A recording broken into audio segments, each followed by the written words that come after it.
ಒಂದು ಕಡೆಗೆ ಹುಬ್ಬಳ್ಳಿಯಲ್ಲಿ ಸರ್ಕಾರದ ಶಕ್ತಿ ಪ್ರದರ್ಶನ, ಇನ್ನೊಂದು ಕಡೆಗೆ ದಳಪತಿಗಳು ತಮ್ಮ ಭದ್ರಕೋಟೆ ಹಾಸನದಲ್ಲಿ ಶಕ್ತಿ ಪ್ರದರ್ಶನ ಮಾಡಿದರು.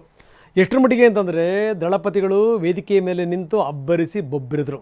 ನಿಮ್ಮವೆಲ್ಲ ಆಟ ಬಹಳಷ್ಟು ದಿವಸ ನಡೆಯಲ್ಲ ಅಂತ ದೇವೇಗೌಡರು ನೇರವಾದಂಥ ಎಚ್ಚರಿಕೆ ಸಂದೇಶವನ್ನು ರವಾನಿಸಿದರು.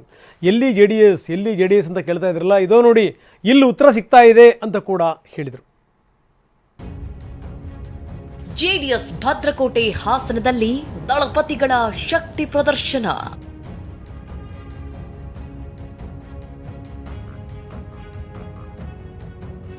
ಸಮಾವೇಶದಲ್ಲಿ ಕಾಂಗ್ರೆಸ್ ವಿರುದ್ಧ ದೊಡ್ಡ ಗೌಡ್ರು ಗುಡುಗು. ಆಟ ನಡೆಯೋದಿಲ್ಲ, ನಾವು ಇದ್ದೇವೆ. ಬ್ರೋಕರ್ ಸರ್ಕಾರ ಎಂದು ಕುಮಾರಸ್ವಾಮಿ ರೋಷಾವೇಶ. ಬ್ರೋಕರ್ಗಳು ಲೂಟಿಕೋರರ ಸರ್ಕಾರವಾಗಿ ಇವತ್ತೇನು ನೋಡ್ತಾ ಇದ್ದೀರಿ? ನನ್ನ ರೈತ ಬಂಧುಗಳ ಬದುಕಿನ ಜೊತೆ ಚೆಲ್ಲಾಟವನ್ನು ಆಡ್ತಾ ಇದ್ದಾರೆ. ಜೆಡಿಎಸ್ ಭದ್ರಕೋಟೆ ಹಾಸನದಲ್ಲಿ ದಳಪತಿಗಳು ಅಬ್ಬರಿಸಿದ್ದಾರೆ. ಪಕ್ಷ ಸಂಘಟನೆಗೆ ಪಣ ತೊಟ್ಟಿದ್ದಾರೆ. ಲಕ್ಷಾಂತರ ಜನರನ್ನ ಸೇರಿಸಿ ಬೃಹತ್ ಸಮಾವೇಶ ಮಾಡುವ ಮೂಲಕ ಶಕ್ತಿ ಪ್ರದರ್ಶಿಸಿದ್ದಾರೆ. ಜಿಲ್ಲೆಯಲ್ಲಿ ಜೆಡಿಎಸ್ ಪಕ್ಷವನ್ನ ಗಟ್ಟಿಗೊಳಿಸಲು ರಣತಂತ್ರ ರೂಪಿಸಿದ್ದಾರೆ.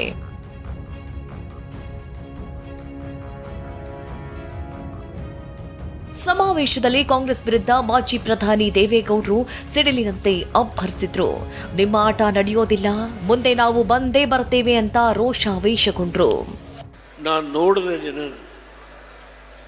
ನನ್ನ ಕಣ್ಣು ಕುಕ್ಕುವ ರೀತಿಯಲ್ಲಿ ಈ ಸಭೆಗೆ ರಾಜ್ಯದ ಮೂಲೆ ಮೂಲೆಯಿಂದ ನೀವೆಲ್ಲ ಬಂದಿದ್ದೀರಿ. ಇವತ್ತು ಒಂದು ಮೆಸೇಜ್ ಅನ್ನ ಕೊಟ್ಟಿದ್ದೀರಿ. ಆ ಮೆಸೇಜ್ ಏನು? ಯಾರು ಆಡಳಿತ ನಡೆಸ್ತಾ ಇದ್ದಾರೋ ಅವರಿಗೆ ನಿಮ್ಮ ಆಟ ನಡೆಯೋದಿಲ್ಲ, ನಾವು ಇದ್ದೇವೆ.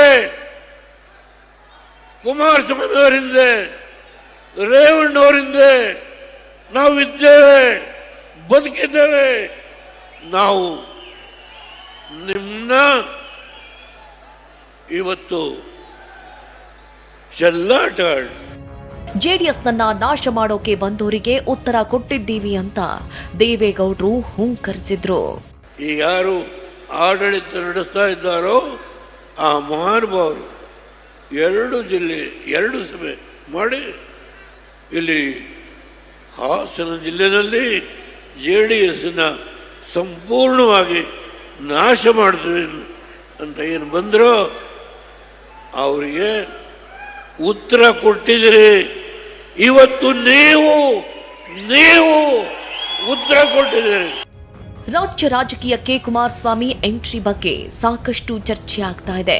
ರಾಜ್ಯ ರಾಜಕೀಯಕ್ಕೆ ಕುಮಾರಸ್ವಾಮಿ ಬರೋದು ಅನಿವಾರ್ಯ ಅಂತ ಜೆಡಿಎಸ್ ಯುವ ಘಟಕದ ಅಧ್ಯಕ್ಷ ನಿಖಿಲ್ ಸುಳಿವು ಕೊಟ್ಟಿದ್ದಾರೆ. ಆದರೆ ಕುಮಾರಸ್ವಾಮಿ ಮಾತನಾಡಿ, ನಾನು ಸಿಎಂ ಆಗೋದಕ್ಕಿಂತ ಮುಂಚೆ ಸರ್ಕಾರವನ್ನ ಸರಿ ಮಾಡೋ ಕೆಲಸ ಮಾಡಬೇಕಾಗಿದೆ ಎಂದ್ರು. 2028ಕ್ಕೆ ಕುಮಾರಣ್ಣ ಮುಖ್ಯಮಂತ್ರಿ ಆಗಬೇಕು ಅಂತ ನನ್ನ ಮುಂದೆ ಮುಖ್ಯಮಂತ್ರಿ ಆಗಬೇಕು ಅನ್ನೋದಕ್ಕಿಂತ ಪ್ರಮುಖವಾದಂತಹ ಸವಾಲಿರ್ತಕ್ಕಂಥದ್ದು, ಈಗಾಗಲೇ 2 ಬಾರಿ ನಾಡಿನ ಹಿರಿಯರ ಆಶೀರ್ವಾದ, ದೇವರ ಅನುಗ್ರಹದಲ್ಲಿ ಸಂಪೂರ್ಣ ಬಹುಮತದ ಸರ್ಕಾರ ಹಿಂದೆ ಇದ್ರೂ 2 ಬಾರಿ ಈ ರಾಜ್ಯದಲ್ಲಿ ಮುಖ್ಯಮಂತ್ರಿ ಆಗಿದ್ದೇನೆ. ನನಗೆ ಮುಖ್ಯಮಂತ್ರಿ ಸ್ಥಾನಕ್ಕಿಂತ ಇವತ್ತು ಈ ನಾಡು ಯಾವ ದಿಕ್ಕಿನಲ್ಲಿ ಹೋಗ್ತಾ ಇದೆ, ಈ ಸರ್ಕಾರ ಯಾವ ರೀತಿ ನಡೀತಾ ಇದೆ, ಇದನ್ನ ಸರಿಪಡಿಸ್ತಕ್ಕಂಥದ್ದು ನಮ್ಮೆಲ್ಲರ ಜವಾಬ್ದಾರಿ ಇದೆ. ನಿನ್ನೆಯಷ್ಟೇ ನಿಖಿಲ್ ಕುಮಾರಸ್ವಾಮಿ ಮಾತನಾಡಿ, 100ಕ್ಕೆ 100ರಷ್ಟು 2028ಕ್ಕೆ ಕುಮಾರಸ್ವಾಮಿ ನೇತೃತ್ವದಲ್ಲಿ ಚುನಾವಣೆ ಎದುರಿಸುತ್ತೇವೆ ಅಂದಿದ್ರು. 100ಕ್ಕೆ 100ರಷ್ಟು ಕುಮಾರಣ್ಣ ಅವರು ರಾಜ್ಯಕ್ಕೆ ಬಂದೇ ಬರ್ತಾರೆ, ಟೈಮ್ ಬಂದಾಗ ಬರ್ತಾರೆ. 2028ಕ್ಕೆ ಜನತಾದಳ ಪಕ್ಷ ಸನ್ಮಾನ್ಯ ಕುಮಾರಣ್ಣ ಅವರ ನಾಯಕತ್ವದಡಿ ರಾಜ್ಯದಲ್ಲಿ ಚುನಾವಣೆ ನಡೆಯುತ್ತೆ. 2028 ಚುನಾವಣೆಯನ್ನ ದೃಷ್ಟಿಯಲ್ಲಿಟ್ಟುಕೊಂಡ ಜೆಡಿಎಸ್ ರಣಕಹಳಿ ಮೊಳಗಿಸಿದೆ. ಹಾಸನದಲ್ಲಿ ಬೃಹತ್ ಸಮಾವೇಶ ಮಾಡುವ ಮೂಲಕ ದೊಡ್ಡಗೌಡರು ಅಬ್ಬರಿಸಿದ್ದಾರೆ. ಜೆಡಿಎಸ್ ಪಕ್ಷ ಇನ್ನೂ ಇದೆ ಅನ್ನೋ ಮೂಲಕ ಎಚ್ಚರಿಕೆ ಸಂದೇಶ ರವಾನೆ ಮಾಡಿದ್ದಾರೆ. ಮಂಜುನಾಥ್ ಜೊತೆ ಸುನೀಲ್, ಟಿವಿ9 ಹಾಸನ.